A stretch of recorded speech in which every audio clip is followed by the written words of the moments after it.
of me just gets to come to life when I do this.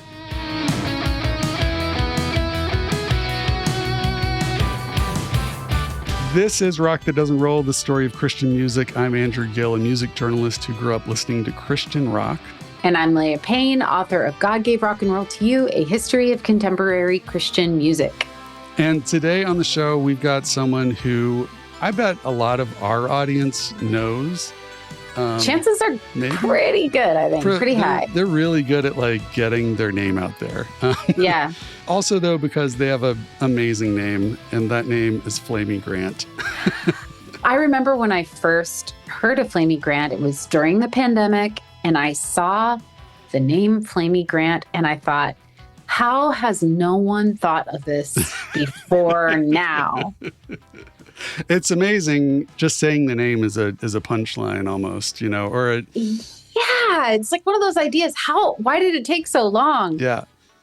Here's the thing, though. After talking with Flamy is not a joke, though. No, not at all. The name is funny, but Flamy is an extremely serious artist. And I think a lot of people who know about Flamy might not have deeply engaged with what they're all about and the actual sincerity behind what they're doing. Drag is like a complex art form. Of course, Flamy Grant is a drag queen, possibly the only Christian drag queen musician.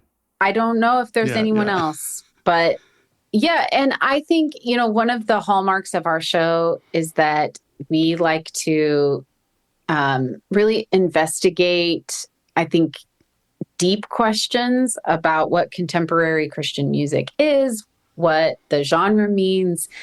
And I can't think of an artist who helps us do that more with more depth and complexity and sincerity than Flamy Grant. And this was a conversation that made me think for a long time afterward in a lot of different directions. Yeah, for sure. We covered a lot in this conversation. This is the first time we've taken questions from our Patreon supporters and posed them to our guest. And so if you are interested in that, join up on our Patreon, patreon.com/RTDR. Let us know, and we will be happy to bring your questions to future guests. But we did a lot of work manifesting a meeting between Flamy and Amy Grant. I'm not giving up. I think it might happen. Yeah, I think it should happen any day now, hopefully. As we cover a lot of fun ground, Flamy is a wonderful guest and a serious artist who is also hilarious. I love it. Yep. The rock that doesn't roll.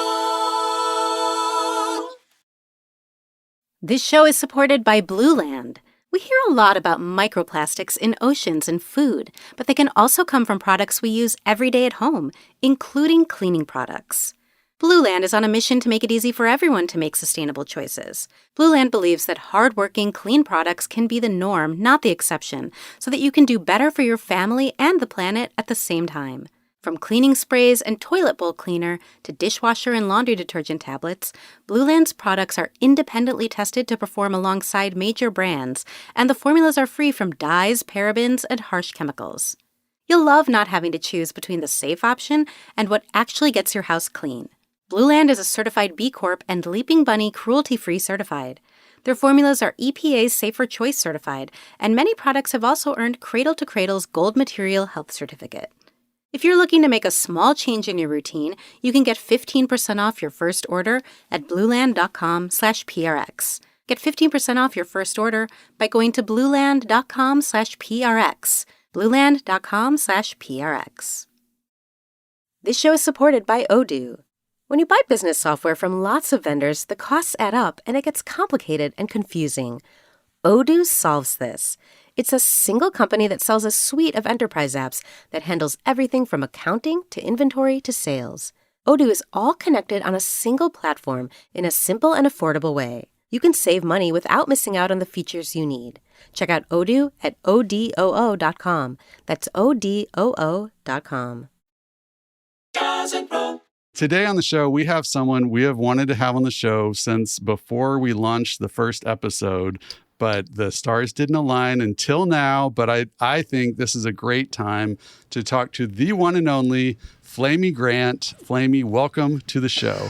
Thank you very much for having me. Gee, I wonder what it is about the times that we're in that make it feel like this might be a good a good time. I don't know. I'm excited to see what synchronicities are happening. Well, the first thing is, I feel like we should just get this out of the way, is that Amy Grant is releasing new music. Ooh. And so we have to always ask every time that we hear from Flamy Grant, have you met Amy yet? I know. And I still have to answer that question, no. And it's getting to the point where I'm like, okay, like, I think I need to take matters into my own hands here and just like see what we can make happen, because I'm starting to disappoint people at this point. and here's the thing, like, well, I know she knows about me. I have met people in her circle. Like, I've heard, lovely feedback and all that good stuff. And I want to meet her so badly. I really want to have like that conversation with her and just, So I don't know. I think it's up to me at this point. I'm just going to start pestering her manager and be like, hey, it's 2026. It's time. I heard you on another podcast say that you had found out late after the fact you had been in the same room with her or something. Yes. At some event. Oh, that was crippling. I had no idea. I kind of thought she would be there. It was her daughter's show. It was Karina's album release show in Nashville. And I did look around. I just didn't see her. So she must have been, tucked away well. But yeah. Apparently we were breathing the same air. I would like to see an interview series between you two. I think that would be really fun. Like the kinds of questions that you two would ask one another, I think would be really insightful. If you could interview her, like what kind of question would you have for her? That is like literally exactly how I would love for it to happen. Like I would love for it to be on camera so that for literally no one else but myself, like just my own posterity. Like I'm sure there would be people who would love to watch that, but like I just would love for it to be a recorded conversation that we could just, like walk in the room, sit down across from each other. I would probably cry a little bit. And then I would I absolutely would have so many questions for her, mostly about just her experience being a person in the world who has this visible, career and has faced so many different kinds of backlash across her career at different times and for different reasons, right? Like I'm a little bit familiar with some of that, not to her scale, of course, not to her degree. I mean, she had the eyes of the world on her in the 90s, especially when Heart in Motion was just, absolutely exploding. And I can't imagine truly. And being someone who has had that kind of criticism come my way, like I still can't imagine what it must have been like in that moment of time to be kind of the person that most people think of when they think of Christian music, and then like to be representing that and have all of that criticism and all of that critical feedback coming at you. Wow. And the way she handled it, always with such grace, such it's just openness. I mean, she's kind of the picture for me of someone who just like, yeah, this is who I am, and take it or leave it. But I'm here and I'm going to keep doing what I do. I'm not going to apologize for the things that y'all are coming at me for if I don't think that they're, something I need to apologize for. Is she still here doing it today? That new song. Oh my God, I love it so much. Yeah. So let me just put this out into the universe. If you and Amy are going to have that conversation, we are happy to put it on Rock That Doesn't Roll. Oh, we will please, be the host. please. We will, get it out to the world. Yes, so let's put that out there. The Flamy Amy.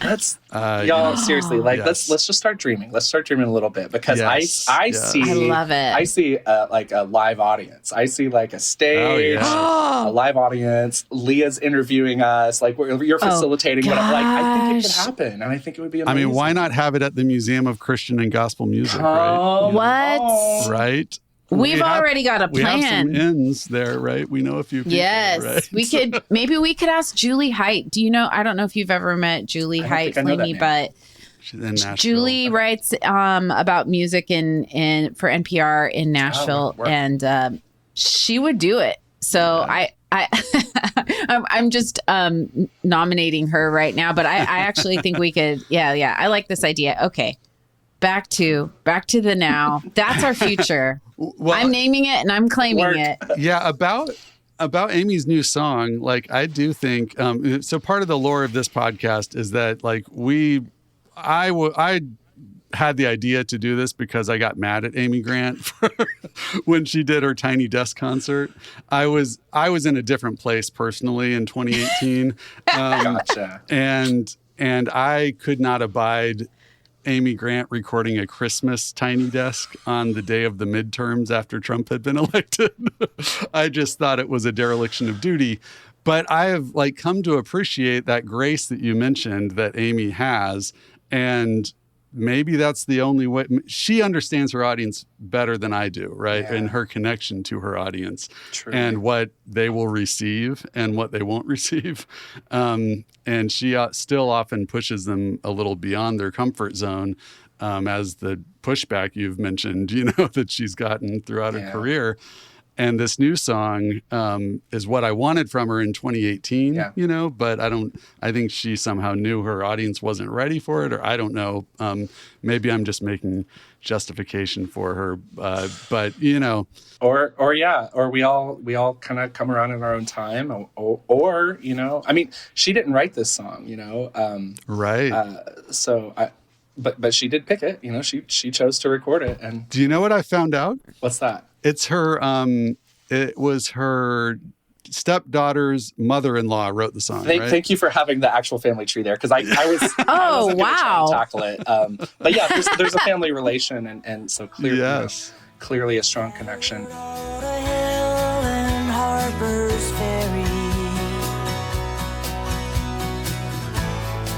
On the 6th of January. I just adore her for, always just, and it's a gentle push, she's not a drag queen out here, like, shaking the walls saying, like, let us have our thing, right? Like, the queers are here, we're here too. She's not doing that, but she's, I don't know. I feel like there's so much I could learn from her and just the way she approaches things, and I try to.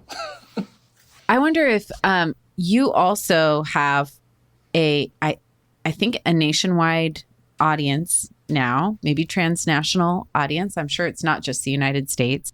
I wonder if you could talk to us a little bit about the connection that you have with your audience. I know that it's also a very, it seems like from what I've seen on social media and just hearing you interviewed, that you also have a really close connection with your audience. Can you talk about that? Yeah, which quickly before you answer, we put it on our Patreon that we were going to talk to you and said, if anyone's got questions that they always wanted to ask Flamy, send them our way, and we got immediately a lot of comments. Oh, boy. Okay. Flamy's my favorite artist. Like, we love Flamy. It. Yeah. So I can't wait to hear those questions. Wow, that's such a really great question that I haven't been asked that one. And so I'm going to be, processing in the moment here, but I immediately thought of like two instances very recently where I was in Chattanooga this past month in December actually, and on a little holiday tour with Chris Matthews and Heather May, who are good friends of mine, great singer-songwriters. We do a little holiday thing called Make the Yuletide Gay. We're all queer songwriters,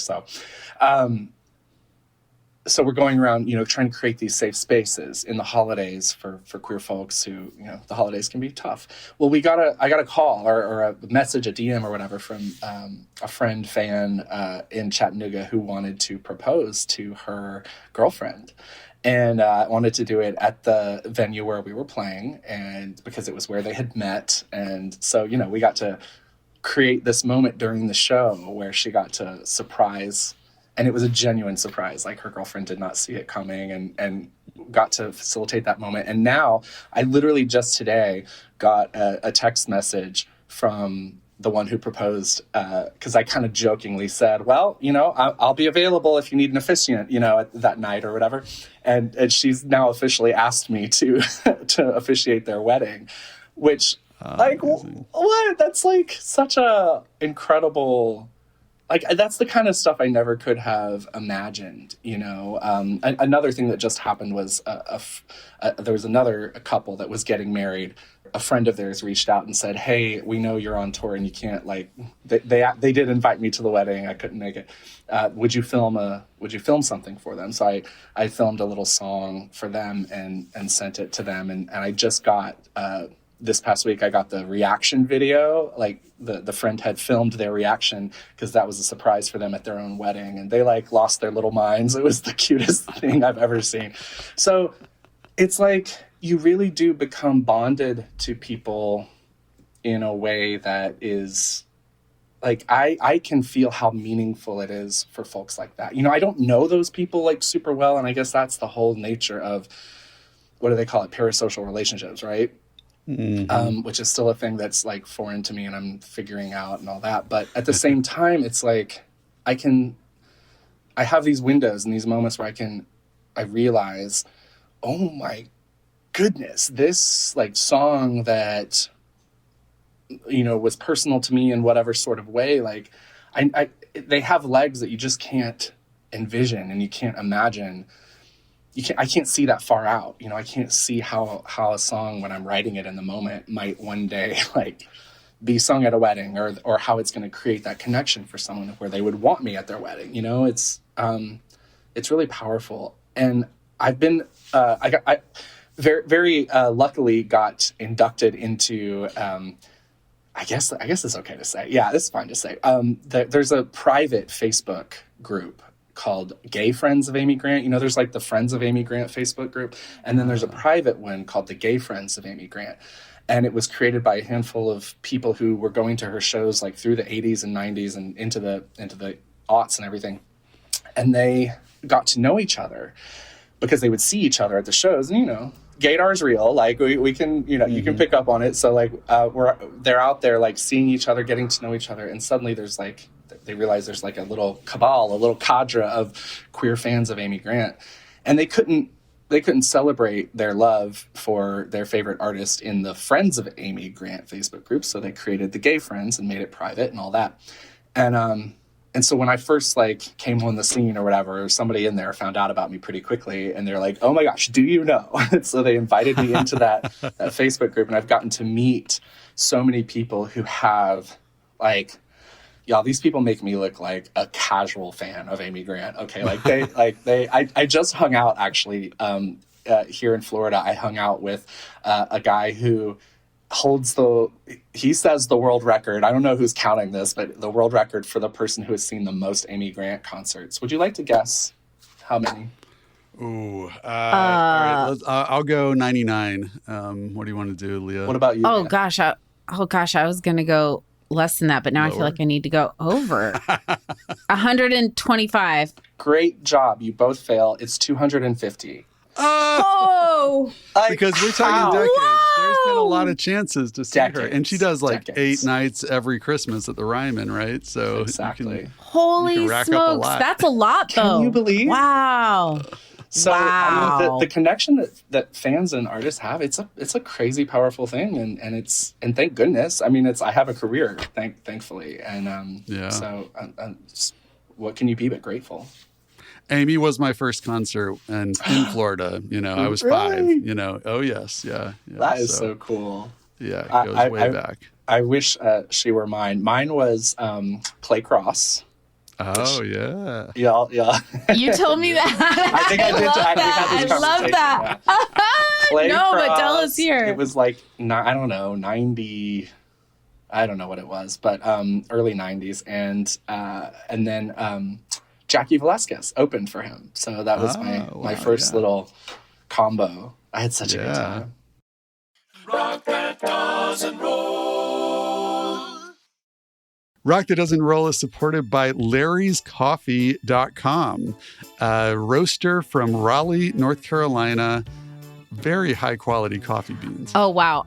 Just this morning, I brewed myself a little pot of Ethiopia Sidama. Their Sidama Farrow, I think is how you say it. Their light roast. It takes a lot to get someone who is from the Pacific Northwest to enthusiastically endorse coffee from outside this region because, we're coffee divas out here. But I love this coffee. It's so good. It was really light. And I used to be a barista. I don't know if I've mentioned that. That's established lore at this point, right? Yeah, that's right. That's right. I am in retirement, but those skills just never go away. So I love this coffee. Yeah, I tried the Bean Martin in a French press, and I was very happy with how that tasted. But, the more I looked into, we were approached by Larry's Coffee, and I was like, well, I got to check this out and see if there's any reason not to do this. They are a certified B Corp. Their coffee is all certified organic and fair trade. In their shop in North Carolina, they use rainwater to flush the toilets. I mean, I can't find any reason to not like Larry's Coffee. So if you want to support the show, you can go to larryscoffee.com/RTDR. And if you buy from them, they support us. We hope that you'll check it out. They've been there since 1996. That's the perfect year to have established a coffee company, right? 1996. It's true. Yeah, it's true. It doesn't get better Perfect than that. vintage. So larryscoffee.com/RTDR. Check it out. Most people don't realize how much of their personal information is being bought and sold every day.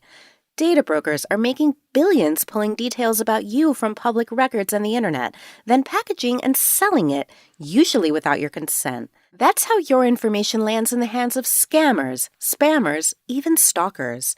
It's why you get endless robocalls and why ads seem to follow you everywhere. That's where Aura comes in. Aura actively removes your data from broker sites and keeps it off. They also instantly alert you if your information shows up in a breach or on the dark web. But Aura goes beyond data protection. With one app, you get a VPN, antivirus, password manager, spam call protection, dark web monitoring, and even up to $5 million in identity theft insurance, all backed by 24/7 US-based fraud support. Other companies might sell just credit monitoring or just a VPN.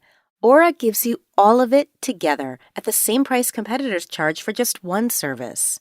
Start your free trial today at aura.com/safer. Protect yourself now at aura.com/safer. Since we started talking about your audience, I had some other questions about that. In our first season, we sent one of our editors, or he saw that you were playing at a wine bar in his neighborhood in Brooklyn.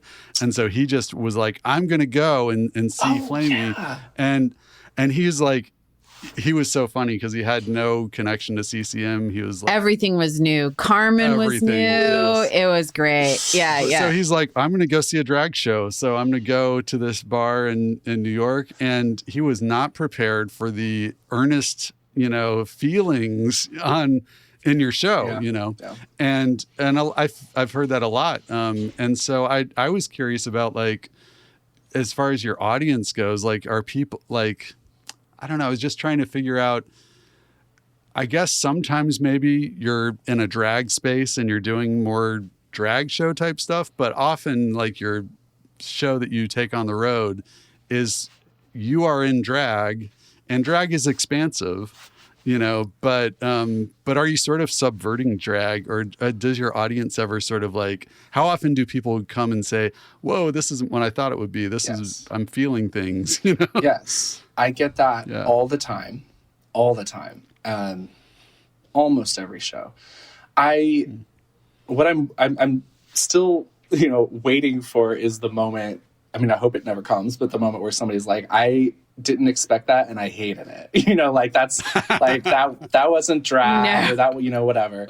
What I do get is, my God, I did not expect that. And you kind of, you changed my idea a little bit about what drag can do, which, I mean, that's kind of a high honor. I take that to heart, and I'm very grateful when people say that, because I know that what I'm doing is not like I don't fit in the the world of drag as most folks understand it. Certainly not like the the RuPaul's Drag Race version of drag.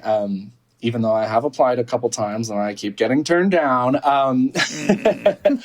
But it's I know that going in, and I know that there is this like sincerity that I bring because I'm a songwriter. I mean, I'm a songwriter. Like I can't help but like that. I have feelings, and that's how I express them. And it's literally like the only healthy way I know how to express my stuff, right? Like other than just screaming in therapy. Like so it gets really real. And I've been writing songs, my whole life since I was 9 years old, and drag only now 6 years.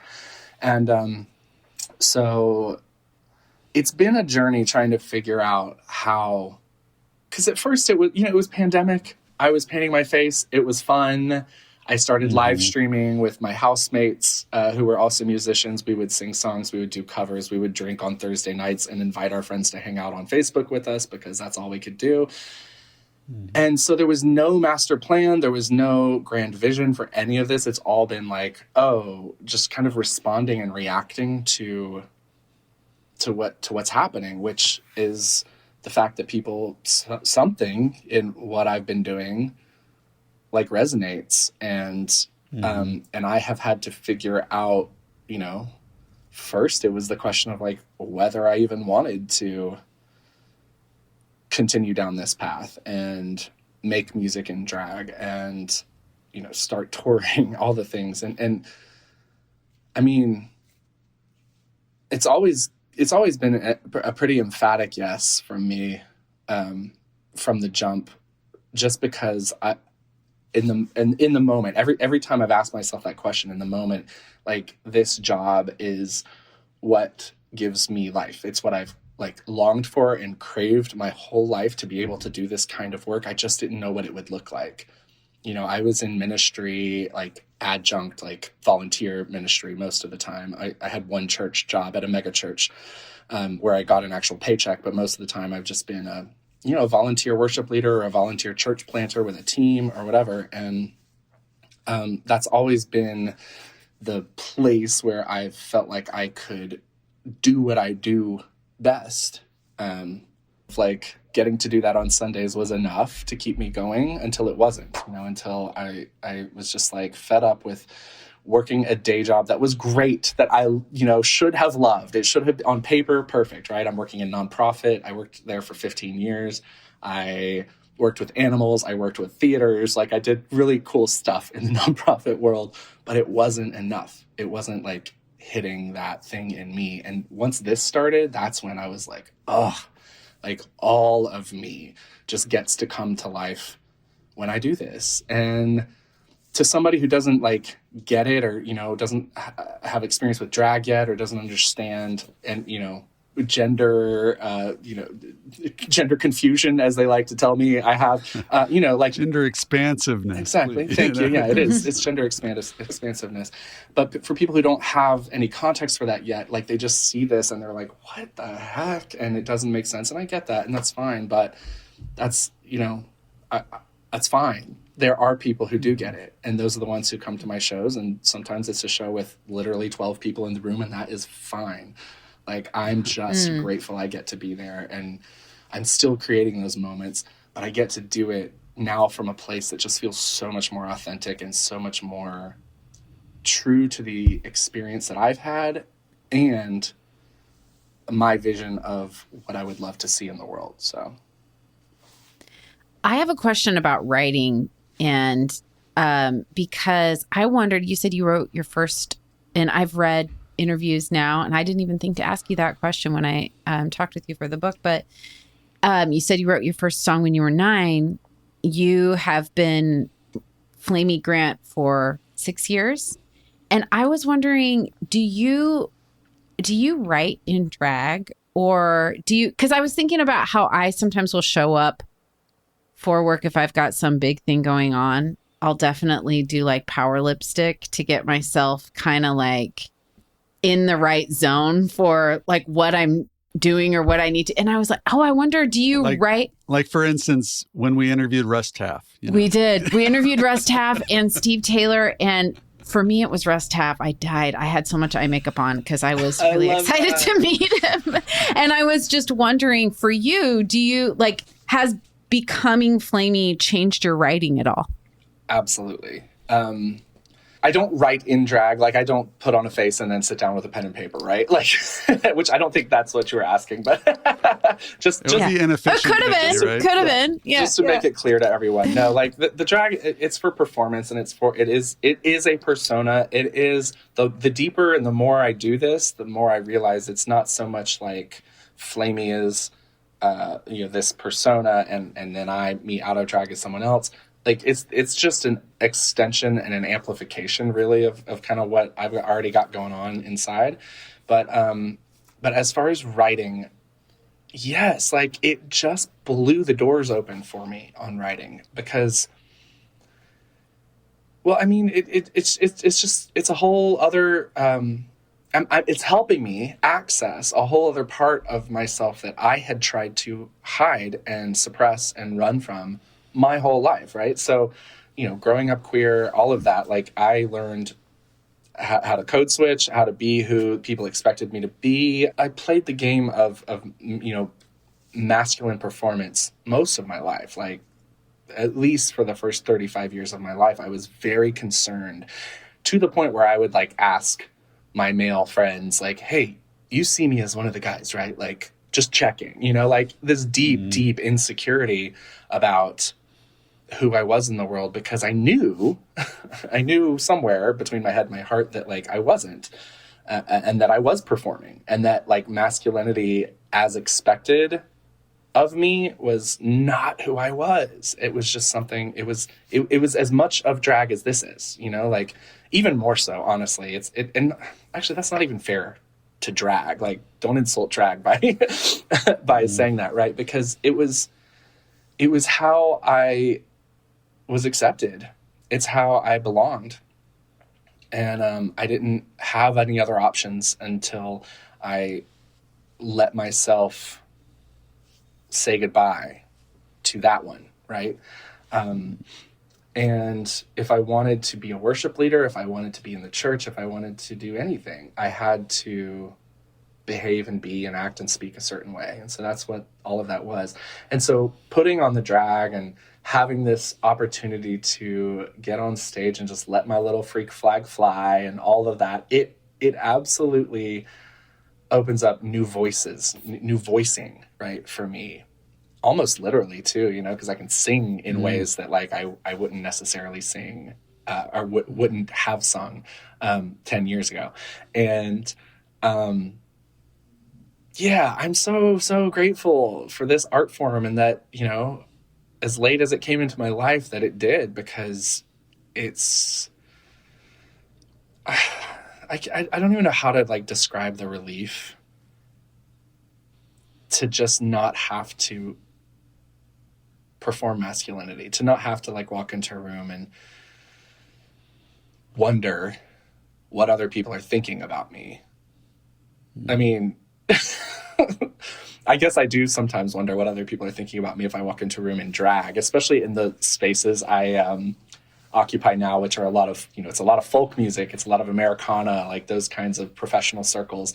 And I'm for sure the only drag queen hanging out in those worlds right now. And so, but it's fun. Like now it's fun. It's like I get to walk into a room and be like, yeah, I know you're looking at me. So what? Like, let's, The rock that doesn't roll.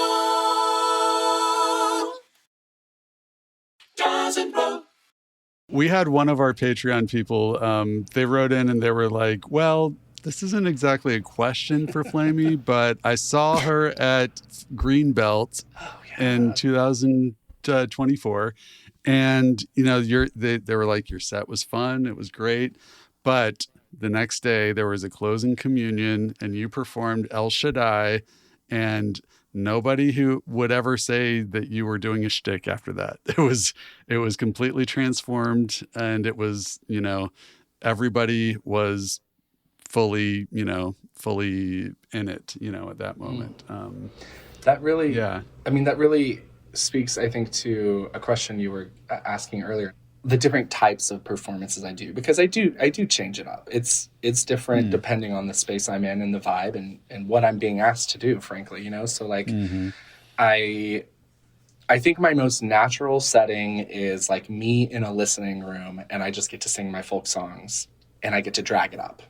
So when I tell my stories, like, I am absolutely like pulling from like just that drag energy, and I get to, it's just, that's all drag is just turning up the volume, right? It's like a little bit more glitter, a little bit more volume to the hair, like a little bit more, hey, look over here. Like, it's pulling focus. It's demanding that attention, and I get to use that energy in those settings. But then, if I get invited to a church and I know people in the room, it's going to be their first encounter with drag, like, I get to tweak how that works, right? And I get to be like, that's kind of a really, I feel some responsibility in that moment. I know it's impossible for anybody to represent their entire community, right? But at the same time, if I'm the first experience with drag that someone's going to have, like, I want it to be a good one, and I don't want to come in too strong, and I don't want to, overwhelm people with too much like lingo from my culture and all that stuff. So, and also, like, I come from the church world. I know how to behave. I know how to like compose myself in that space to where it just goes down a little easier, But then, I have whole other things that I get to do, which are like, I have a solo cabaret show, which I did get to do at Greenbelt. And that was wild, by the way. Greenbelt, like, they're wild. Like, I had so much fun. I had no idea what to expect there.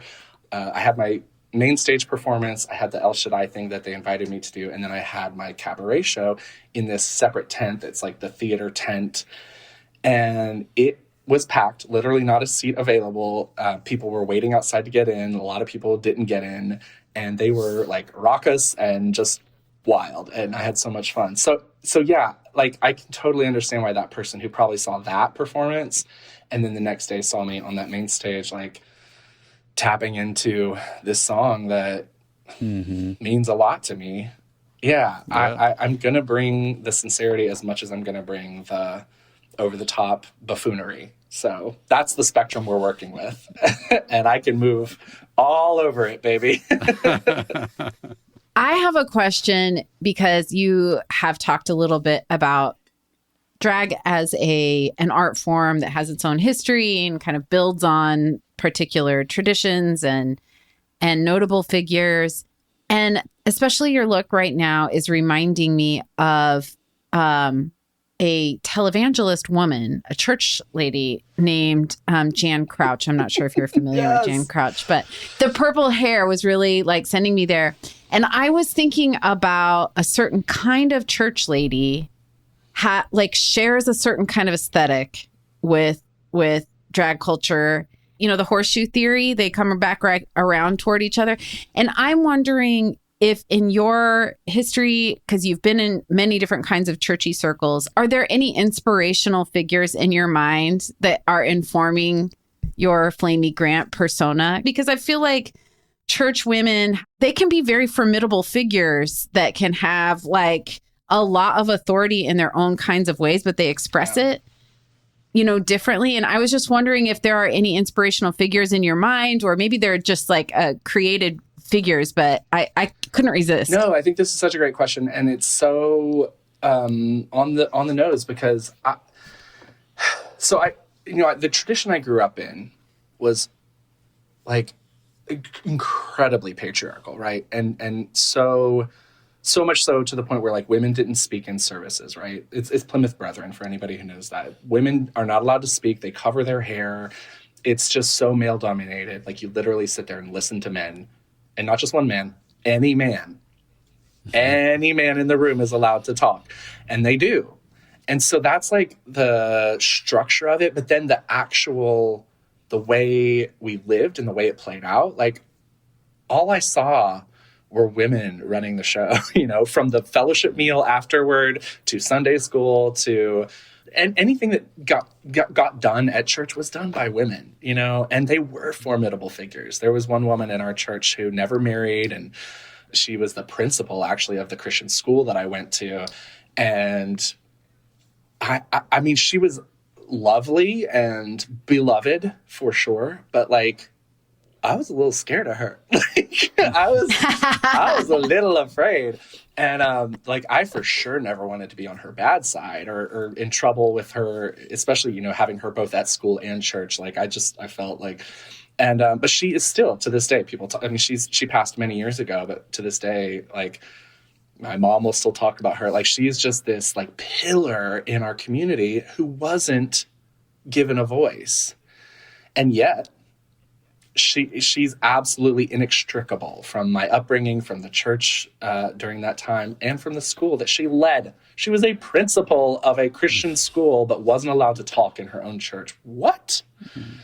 Wow. Yeah, so absolutely. Wow. I feel like that energy is heavily infused into my drag, and even in my songwriting and everything. I mean, like Esther, Ruth, and Rahab, it was one of the first songs I tackled where I was like, really wrestling with my, like, what am I doing? Why am I in drag right now? What does this mean? How is like, what's possible? Like, what's possible with this? And so tying it back, not just to the Bible characters that are in that song, because that's another major inspiration. Like that song is not a lie in any way. Like I really did sit there on Sunday mornings and just zone out from all the men talking and go read Esther. I don't know how many times I read the book of Esther on Sunday mornings because it's fascinating. It's like, come on, that is a fun, fascinating adventure story, right?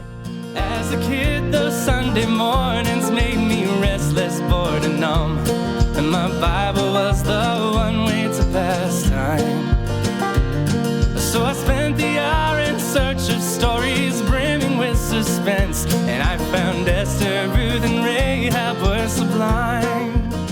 And with intrigue and betrayal and all the good stuff. And so... And like a pageant. A pageant and a winner who gets a crown. Oh my It's God. amazing. I don't know how I actually missed that, but that's like, I never made that particular connection, but hello.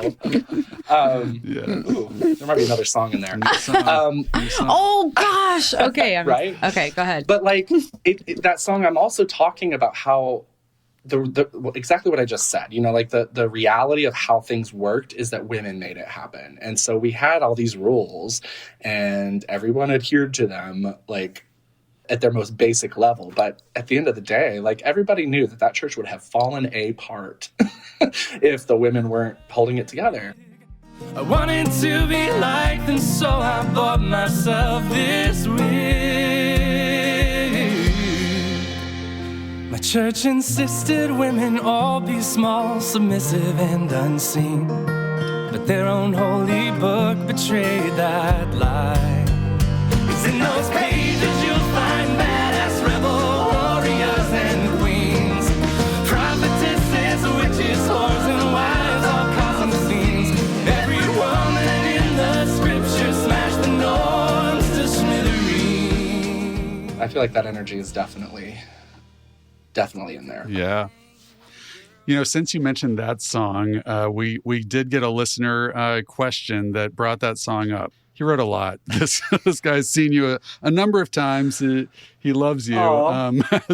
You're one of his favorite artists. And he talks about that song that's, a powerful reclamation of biblical stories, but then also talks about If You Ever Leave, which, he says ends with giving God the middle finger and walking away if it turns out that God won't let a gay person into heaven. And he says that song makes him cry every time he hears it. And so he wants to ask why you want to try to stay connected to a religion that has done and continues to do so much harm to queer people. He says he has 2 queer kids that both walked away from Christianity when they came out, and he mostly has too. And for someone who is a great entertainer and musician, do you hope to help people see Christianity with a different perspective, or is it more to point out the harm and absurdity of so many beliefs and Bible stories. This is our Patreon, Tim. So, oh, Tim, I wish I had like a. That's a tough one. Yeah, right? I wish I had a super like, just something I could deliver on that. I ask myself that question daily, weekly, for sure, weekly, if not daily, because in so many ways, that's me too. I've walked away from most of the parts of the faith that I came up in. If you ever go, please go easy on yourself. 'Cause everything you know was planted there by someone else. I don't go to church anymore unless they're paying me. That's my rule. I feel like I volunteered for 22 years. Like it's okay for me to get right. It's reparations. It's reparations. Right? It's reparations, baby. Thank you for saying it. I didn't know if I should go there.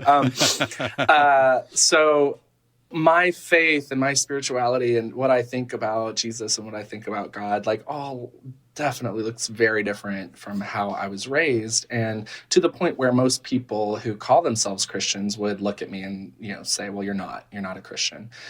And that's fine. I don't need to like be perceived one way or another as far as that goes. But at the same time, it's so hard for me to fully walk away from whatever role I might still play in that world. Obviously, there's still churches who are booking me. I've played, I don't even know how many. I know it's over 100. At last count, I had over 100 churches that I've played since I started doing this full time. And that means 100 different times I've walked into a cathedral, a space, a sanctuary, and I have met people who were willing to invite me, right? And who are facing backlash from their own communities, if not internally, externally. I'm playing First Baptist in Columbia. There's all kinds. They've gotten calls. There's a protest forming, but they're still moving forward. We're still having the show. They're like, we're not backing down. Our community needs this, and this is the direction we're going. And so it's really hard for me to just wash my hands of the entire thing and say there's nothing worth working for in there. Because it's almost always, there's almost always a queer person on staff, right? Who is the one who has pushed or elbowed or whatever they've had to do to pull this off. Not always, actually. There are definitely there are lots of straight folks who have been like, I don't know what this is, but come on in. I know my church needs it. So, but to know that there are so many dedicated people in the church, and it's also been an education for me, growing up the way I did, to discover that, there's so bigotry against queerness is not a tenet of Christianity. It's a tenet of evangelicalism for sure.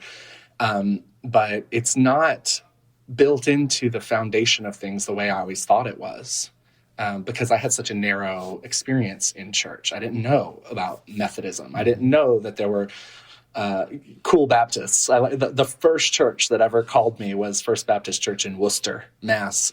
And I was like, what? When I got the email, I was like, wait, you guys know you're not writing Amy Grant, right? And they're like, no, we know. And I was like, oh. So my eyes have been opened over the past several years as I've been doing this work to realize that there are places where queer folks have long been welcomed and celebrated, and there hasn't always been infrastructure, there hasn't always been opportunity for an artist like me to come in and help share that message. And so it feels like a bit of a I don't know. It's that weird Spider-Man quote about power, responsibility, and all that. It's okay, I've been given whatever this weird gift of a platform that I have. how am I going to use it? And at least right now, in the year of our Lord 2026, I still feel and see that there are places in the church where I'm helpful. And not just like me, but, like this, like the drag and the music and like being able to tell the spiritual journey story that I tell is still helpful in the church. And I guess until it's not, like I still have good reason to keep going and keep doing it. And yeah, it sounds like what you're describing is kind of making a community or a world that was invisible, it becomes visible when you have a concert, like baby, that's it. That is right? it right there. Because is that not like exactly what drag is here to do? Right. Like we already talked about how it's, hey, look over here, like flashy sequins, like pull focus. Right. And I cannot tell you the number of people, and y'all know this, I don't have to tell you this, but the number of people who I have met and talked to over the years who have just been that quiet queer, right? I like when Hannah Gatsby talks about the awkward gays. Where do all the awkward gays go? Like, or the quiet gays. Where do the quiet gays go? I loved that bit in her special because a lot of them go to church. That's where a lot of the quiet gays go. And whether they're out or not, or whether they're out to a small group of people in their church, or just whether it's an unspoken thing. There are so many like choir directors or just whoever, like everybody knows, but nobody talks about it kind of thing. Well, guess what? If you invite a drag queen in, you're going to talk about it. And that's, I love kind of blowing the doors open on that conversation. And it just, I think once I've been in a church, it probably does make it a little easier for anybody else who's going to be there the next Sunday. Like the people who are committed to coming to that church are part of the congregation. Once I've been in there, like, well, what's so bad about them wearing their rainbow shirt then? Like I feel like it just stretches things enough to be like, everybody gets to be a little bit more themselves. And I don't know. There's so many powerful things about drag, and I think that's certainly one of them. It just expands the opportunities for people. Rock that doesn't roll. Doesn't roll. I just had what I think is a fun and funny thought when you were talking about how, you weren't sure if people were trying to reach out to Amy Grant, but then they got Flamy Grant. But wouldn't it be fun and funny if someone thought they were booking Flamy Grant and then got Amy Grant instead? I think she'd go with it. I think she would too. Right? I mean, if she missed a golden opportunity to have you play her niece's wedding on the farm, right? Didn't she have Right. She hosted a same-sex wedding on her farm. She did, yeah. Oh my goodness. I just would like to be at that concert. I bet she'd go with it and maybe cover one of your songs. Oh my gosh. That would be one. I'm just Idea Factory over here. We got, I would never have even. Her new album, there's quite a few co-writes, and let me tell you, I skipped through all of them to see if one was with you. Oh. So that's what I want to see on her next album is a co-write with Flamy Grant and Amy Grant. Well, this is the we're starting the manifesting process. We're here, manifesting a lot today. Also, Greenbelt. Bring Andrew and I there. We'll come. We'll cover it. Okay, since we're just putting stuff out there. Yeah, I don't know. You might have to cut this because I don't know if I'm allowed to say it yet, but I'm going to be there this year. So one of our Patreon members asked about how your perspective has shifted since Bible Belt Baby went to number one. And I was thinking about that too. This is 2023. You had, this, it was kind of like a moment, like a big crest of deconstructionism on the internet. And you were able to get Bible Belt Baby to number one on the iTunes charts, which was quite a feat. And it was amazing. You got a lot of great press about it. And then I remember you moved from San Diego back to North Carolina, and you've been touring ever since. So it's, 2.5 years or something since then. It's pretty much been that nonstop on the road. Yep. Yeah. And so, a few things have changed in this country, but I wonder what you're seeing on the road. Like, how has your perspective changed since then? Also, I think one of the things I was reading in the press from back then, there was an article in The Guardian, and there was like a line that said, "This has led to a fundamental revolution in the genre of Christian music, dragging it into a new cultural and political sphere, discovering a large audience has been waiting for it all along." This, I believe, is true, but I do believe also maybe the algorithms have shifted a bit in the last year, maybe, or then now we've got a new crop of like Forrest Frank and Brandon Lake and these guys who are much more conservative, who are riding this crest. And so what's it all look like to you out there in the trenches, on the front lines? Like, what are you seeing? Yeah. It was a very strange, surreal experience. And I think I initially really like wanted to believe and buy into the idea that, yes, that quote you read, that, yeah, like it's a new day dawning. And then I went to the Dove Awards with Semler in 24, I guess. Mm-hmm. And I sat there, we bought seats up in the nosebleeds and just invited anybody to come join us. We weren't protesting. We weren't doing a demonstration. We were just like, it was just visibility. It's like, here are some queer people who also make Christian music. And here are, a small group of people who appreciate Christian music and listen to this kind of music. That's all we were doing.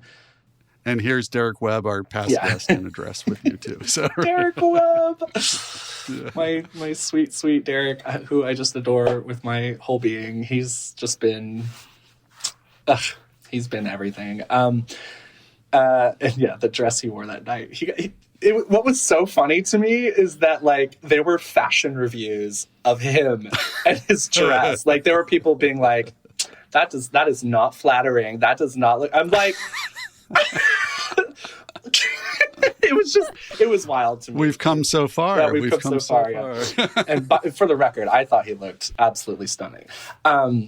So what was it like in the Dove Awards? It was one of the most discouraging, disheartening experiences I think I've had when it comes to Christian music. That night I wrote a big thing about it. I'd have to go back and read it to see what I actually was really taking away. But what I remember today is how much of a realization I had that this industry is so deeply in bed with politics and like specifically like this Christian nationalist thing that we, have full blown now. And I think even then, even in 24, maybe it wasn't like, I don't know that I had quite made the connection to what we're seeing in the world today. And I just walked away that night being like, it felt like a goodbye to this industry that I had, loved as a teenager and supported so much and just,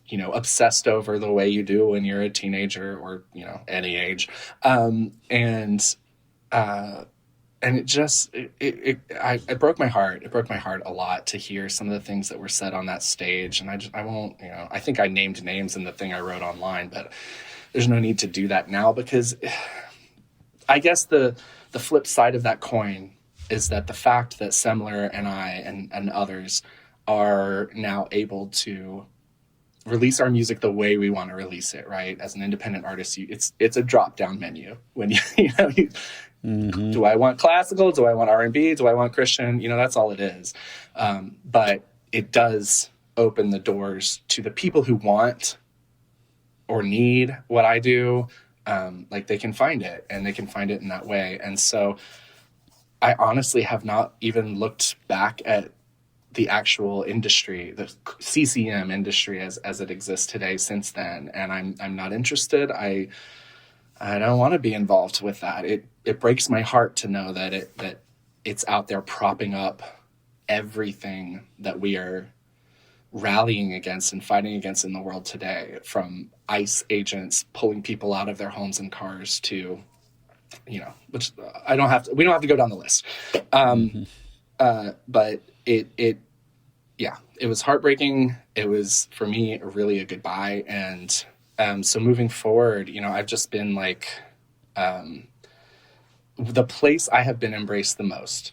Because, I've got my feet in all these different worlds, right? Drag and queer culture and Christian music and Christian culture. And then just, there's this like folk piece, right? There's this like rough around the edges, scrappy people who just love good art, good songwriting. They love the craft of it. And they love to sit there and they love to listen to words. And like, that's the space where I've been embraced more than anywhere else, more than in the church, more than in drag culture. It's like folk music. And that's big, there's so many little subgenres and all of that and everything, but that is where I'm about to go to the Folk Alliance conference in New Orleans. And I can't wait. It'll be my 4th year there. And it's my favorite week of the year. And it's where I feel the most at home and the most seen and the most understood. And there's not a single other drag queen in that room. And there's certainly not CCM representatives in that room, right? And yet here I am. And it's normal now. It's like, oh, there's Flamy. Like 4 years ago, it's like, who's that drag queen walking around the room? And now it's just like, oh, there's Flamy. Wow. Of our listeners who are in the academic world, and there's a few, I think that is a commissioning to consider or perhaps reframe drag as folk music, as a kind of folk music. I would love to read something interrogating both categories, and because I think there's something there, like there'd be insight there. So I can see, oh boy, now the wheels are turning. Yeah. New project in the works. Yeah, we can't let you go without bringing up, you made a post about saying that you are still the only Christian drag queen. And so is there another? Is that the case? You haven't come across anyone else doing anything remotely similar? Most of that in the drag space. Yeah, most of that was just like for the post, because I just wanted. I've got this literally, in my notes app where just over the years, it comes up all the time. They're like, oh, what would the drag name be for Jars of Clay? Or what would the drag name be for, Sandy Patty? And I literally just wanted to make a post with all of those like names in one place for people to enjoy. And I knew it would pop off. Like I knew people would love it. But you have to like have the hook at the beginning of the video anymore. I hate social media. I hate it so much. But unfortunately, I'm kind of good at it. So, you just make that kind of inflammatory little statement, like, I'm the only drag queen in Christian music. So now, I think I am still like at least the only one who's done what I did in terms of like, let's put out an album, let's rebrand it and put it in that genre and all that stuff. But I'm for sure not the only like drag queen who deals in spirituality or who deals in music or puts those two together. There are lots and lots. I make the joke in my shows a lot that the clergy ministry to drag pipeline is actually much less uncommon than people think, because there are so many drag artists I know now who went to seminary or, just like come from those spaces. And I love it. Yeah, it's great. It's really great. Yeah. There's almost a little sisterhood or siblinghood of drag kings and queens and things out here who are. Yeah. So maybe you don't need to get on RuPaul's Drag Race. You need to like start Flamy Grant's Drag Race. Well, first of all, she would sue the hell out of me if I tried to do that. So we're going to name it something very different. But okay, something different. But the clergy Drag Race, Yeah. Well, there was and I need to check in with my friend Bonnie Violet, who is a drag. She calls herself a drag chaplain. She's in Boise, Idaho, and she started 3 years ago a thing called the Drag and Spirituality Summit. And I went the first year.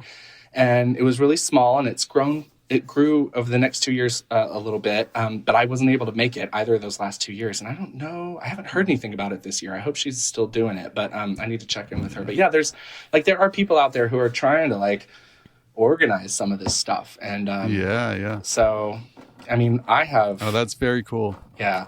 I have dreams about the things I would like to do and use my little itty bitty platform for. And one of them is definitely I don't have good language for it yet, and it will not be called this, but like an evangelical style or post, progressive Christian, whatever. I don't like any of those words. It will not be called that, but just for frame of reference. But like a music festival, like let's get any like CCM artist who is fine sharing a stage with a drag queen, like come be part of this festival, right? Like, because there's a lot of them. And we could have a good time together. So that would be great. So let us know. We'll come to a live podcast. Great. I will. That would be perfect. I mean, it's, I love the green belts and the wild gooses and things like that, but I'm talking about like, let's a music festival, right? Like that's it. Festival, Nobody's talking at you. Sorry to everybody who talks, Leah. Hey, no, I'm fine. Nobody talking at you. Let's just go hear some good music, but it just happens to be people in that space. I feel like there'd be an audience for it. It might skew older, but hey, old people need good music too. Yeah, sure. A folk festival. We could do a folk festival. Yes. Yeah. We're just like, we're full of ideas today. God made me good in every way, so I raise my voice to celebrate a good day. Well, thank you so much for being with us, Flamy. And everybody knows how to find you. Yeah. I mean, Flamy Grant, social media, She's the only one. Yeah, exactly. It's a good day, nothing's gonna keep me out of the light. I'm not gonna hide, I got a heart in the right place, covered in the good graces of an endless love. It's a good day, nothing's gonna keep me out of the light. I'm not gonna hide, I got That's it for our interview with Flamy Grant. Thank you so much to Flamy for joining us. Thank you for listening, and a huge thanks to our Patreon supporters for making the show possible. You can become one yourself at patreon.com/RTDR. We'll be back in 2 weeks. In the meantime, you can find us on Substack and Instagram by searching Rock That Doesn't Roll, and at our new website, rtdrpod.com. Of course, you should give us a rating and review on whatever podcast app you're using to listen right now. And consider supporting the show by ordering coffee from larryscoffee.com/RTDR. Season 4 of Rock That Doesn't Roll is distributed through the Public Radio Exchange with funding from our Patreon community. It's produced by the one and only Andrew Gill. Our original score is by Jim Cooper of Infomercial USA.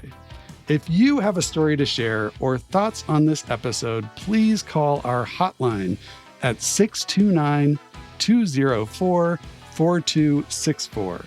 Our email address is rtdrpod@gmail.com. I'm Andrew Gill. And I'm Leah Payne. Remember, rock all you want, but watch it when you start to roll.